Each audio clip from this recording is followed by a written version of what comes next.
Hello viewers, welcome back to our channel ticket counter. ఈ రోజు ఈ వీడియోలో ఒక బెంగాలీ డ్రామా మూవీ స్టోరీని చూద్దాం. ఆ మూవీ పేరే క్రిస్ క్రాస్.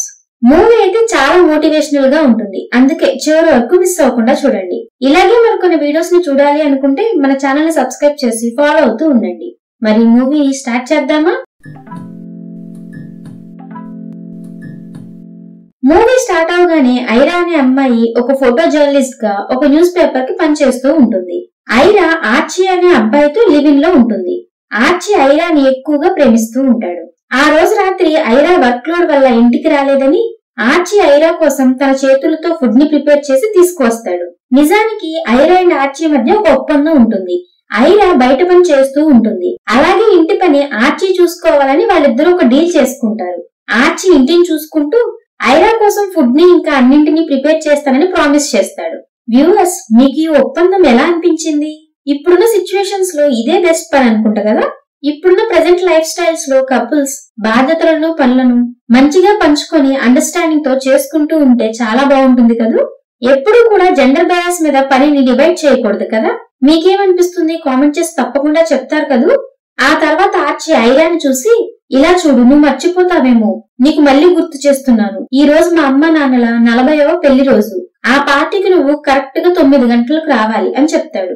ఇది విని ఐరా ఆర్చిని చూసి, నేనేదో ఒకటి చేసి సరిగ్గా సమయానికి వచ్చేస్తానని చెప్తుంది. అప్పుడు ఆర్చి, ఈ రోజు అమ్మా నాన్న అందరి ముందు మన పెళ్లిని అనౌన్స్ చేస్తారు అని చెప్తాడు. కానీ అది విని ఐరా అప్సెట్ అవుతుంది, ఎందుకంటే తను ఇప్పటికి కూడా పెళ్లికి సిద్ధంగా లేదు. నిజానికి తను డెసిషన్ తీసుకోలేకపోతూ ఉంటుంది. వీళ్ళిద్దరూ గత 3 సంవత్సరాల నుంచి లివింగ్ లో ఉంటూ ఉంటారు. ఇదంతా చూసి ఆర్చి, నువ్వు ఇంతవరకు పెళ్లి గురించి ఎందుకు డిసైడ్ చేయలేకపోతున్నావు? నీకెంత సమయం కావాలి? నాకు తెలియదు. నీ ఆఫీస్ పని అయినా అవ్వకపోయినా నువ్వు ఈ రోజు సమయానికి పార్టీకి రావాలి, లేదంటే నువ్వు నన్ను శాశ్వతంగా కోల్పోతావు అని చెప్పి ఆర్చి అక్కడి నుంచి వెళ్లిపోతాడు. అలా ఆర్చి వెళ్లిపోయిన వెంటనే ఐరా బాస్ వచ్చి తనని చూసి, ఇండిపెండెంట్ గా ఉండి స్ట్రగుల్స్ అన్ని ఫేస్ చేసి పైకి వచ్చిన లేడీస్ గురించి నువ్వు స్టోరీని కవర్ చెయ్యి అని చెప్తాడు. ఆ టాపిక్ కి new age independent women of Kolkata అనే పేరును పెడతారు. మరో పక్క రీనా అనే మహిళని కలవడానికి తన భర్త వస్తాడు. తన భర్త రీనాని చూసి, మన కూతురు ఆరోగ్యం బాగాలేదు, అందుకని తను బయటకు వెళ్లాలని గొడవ చేస్తుంది అని చెప్తాడు. నిజానికి అతను రీనా నుంచి డబ్బు కోసం వస్తాడు. దాంతో రీనా, నువ్వు నా సెక్రటరీ దాస్ తో మాట్లాడు, అతని అన్ని అరేంజ్మెంట్స్ చేస్తాడని చెప్తుంది. నిజానికి రీనా తన భర్త విడిపోయి ఉంటారు. అలా విడిపోయినప్పటి నుంచి తన కూతుర్ని తను కలవలేదు. రీనాకి ఒక యాడ్ ఏజెన్సీ ఉంది. దాంతో తన భర్త పిల్లల ఖర్చులను అన్నిటినీ తను చూసుకుంటూ ఉంటుంది. తన కూతురికి ఏ బాధ కలగకూడదని ఇలా చేస్తూ ఉంటుంది. అలా రీనా భర్త వెళ్లిపోయిన తర్వాత రీనాకి తన సెక్రటరీ అయిన దాస్ ఫోన్ చేసి, మనం వివేక్ కంపెనీకి యాడ్ డిజైన్స్ చేయాల్సి ఉంది కదా, కానీ వాళ్ళు వేరే ఏజెన్సీని కూడా అప్రోచ్ అయ్యారు. ఒకవేళ ఆ యాడ్ మన చేతుల నుంచి జారిపోతే మన యాడ్ ఏజెన్సీకి చాలా నష్టం కలుగుతుంది, ఏజెన్సీ మూతపడిపోయే ఛాన్స్ ఉంది అని చెప్తాడు.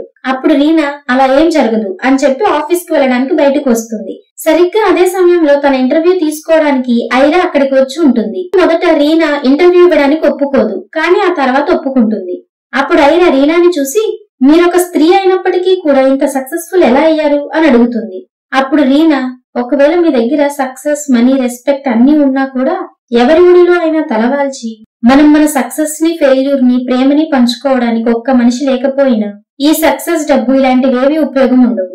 అసలు తను ఎందుకు అలా చెప్పింది అంటే, తన దగ్గర అన్ని ఉన్నాయి కానీ ప్రేమించే వాళ్ళు ఎవ్వరు లేరు, అందుకే తను అలా చెప్తుంది.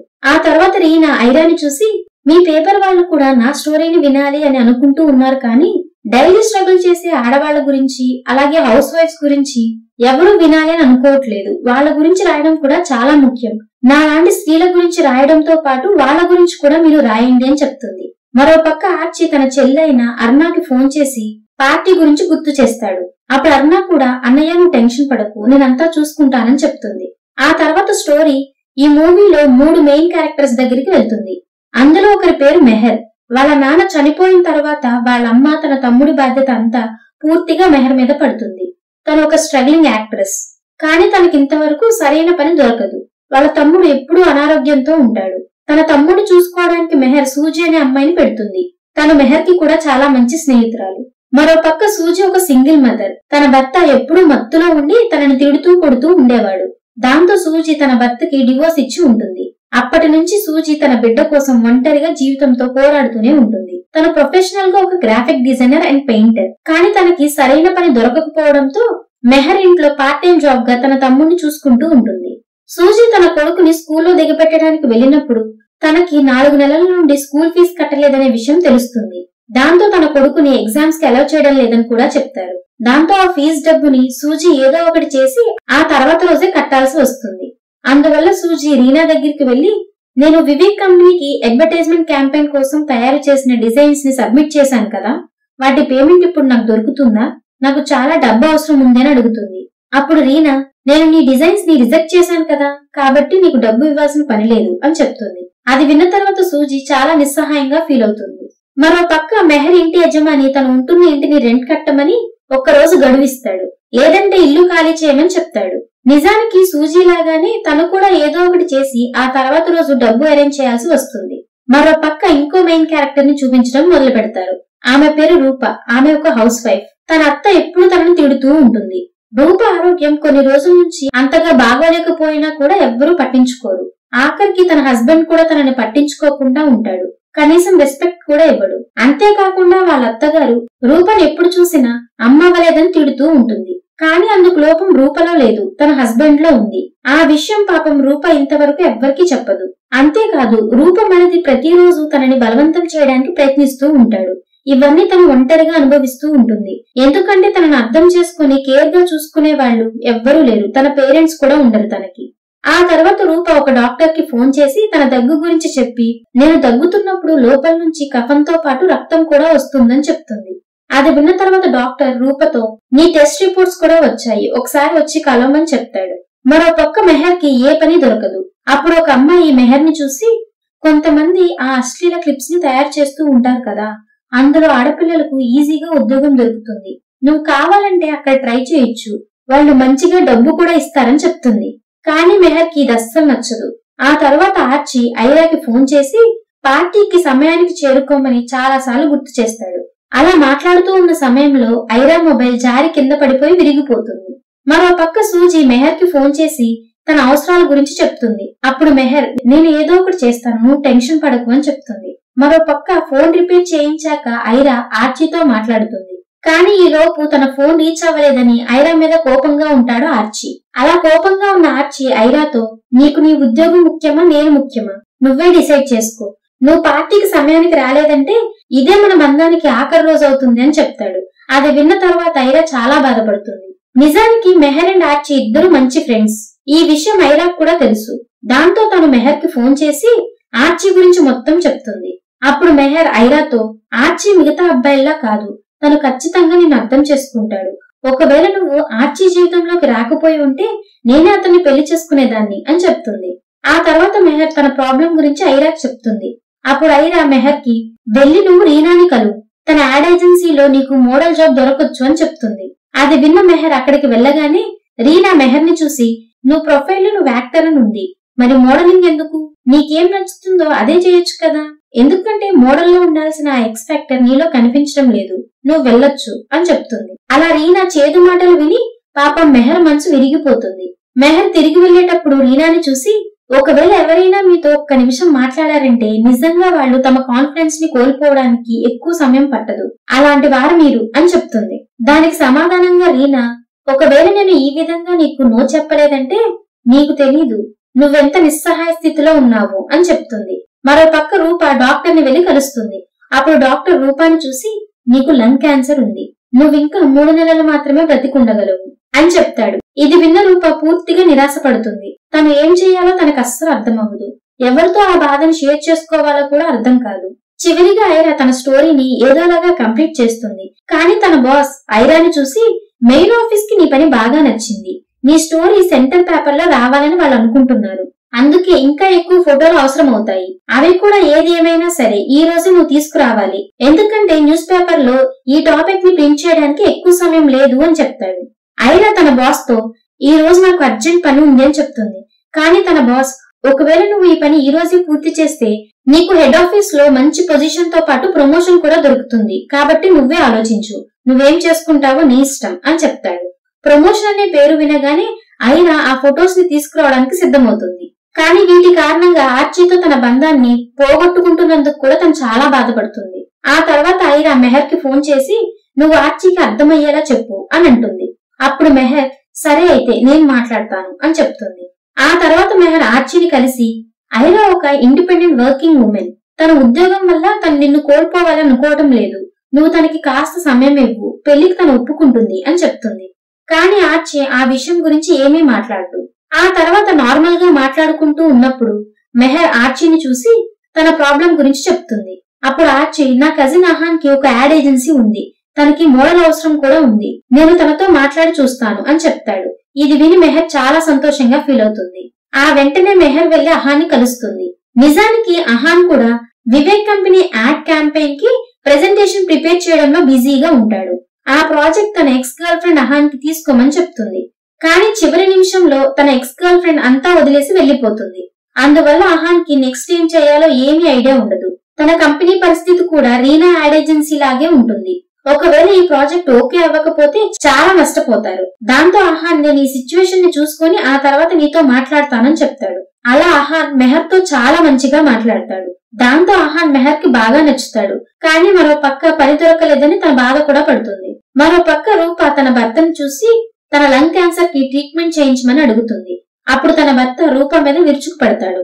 అలా తన భర్త వెళ్లిపోగానే అది అలుసుగా తీసుకుని రూప మరిది తనతో తప్పుగా ప్రవర్తించడానికి చూస్తాడు. కానీ ఈసారి రూప సైలెంట్ గా ఉండదు. తను గట్టిగా అరిచి తన మరిది గురించి అందరికీ చెప్తుంది. కానీ రూప భర్త రూపని చెంపదెబ్బ కొడతాడు. దాంతో కోపం తెచ్చుకున్న రూప అసలైన నిజాన్ని బయట పెడుతుంది. తన అత్తను చూసి పిల్లలు పుట్టకపోవడానికి సమస్య నాలో లేదు, నీ కొడుకులో ఉంది అని చెప్పి ఇంటి నుంచి ఏడుస్తూ బయటకు వెళ్లి తన నగలను అమ్మేసి తనకు నచ్చిన డ్రెస్ ని కొనుక్కొని క్లబ్ కి వెళ్తుంది. మరో పక్క మెహర్ ఓడిపోయి ఆ సీక్రెట్ వెబ్ సిరీస్ చేయడానికి ఒప్పుకుంటుంది. ఆ అశ్లీల వెబ్ సిరీస్ లో పర్ఫార్మ్ చేస్తున్నప్పుడు మెహర్ కి ఇది కరెక్ట్ కాదని అనిపిస్తుంది. అందువల్ల మెహర్ డైరెక్టర్ ఇచ్చిన ఆ డబ్బుని అతని మొహం మీదే విసిరేసి అక్కడి నుంచి వెళ్లిపోతుంది. ఆ తర్వాత మెహర్ సూజీ ఇంటి వైపు వెళ్తూ ఉండగా కొంతమంది సూజీని ఎగతాళి చేస్తూ ఉండడాన్ని మెహర్ చూసి వాళ్ళ కళ్ళలో పెప్పర్ స్ప్రే కొట్టి వాళ్ళని అక్కడి నుంచి పారిపోయేలా చేస్తుంది. ఈ విధంగా తను సూజీని కాపాడుతుంది.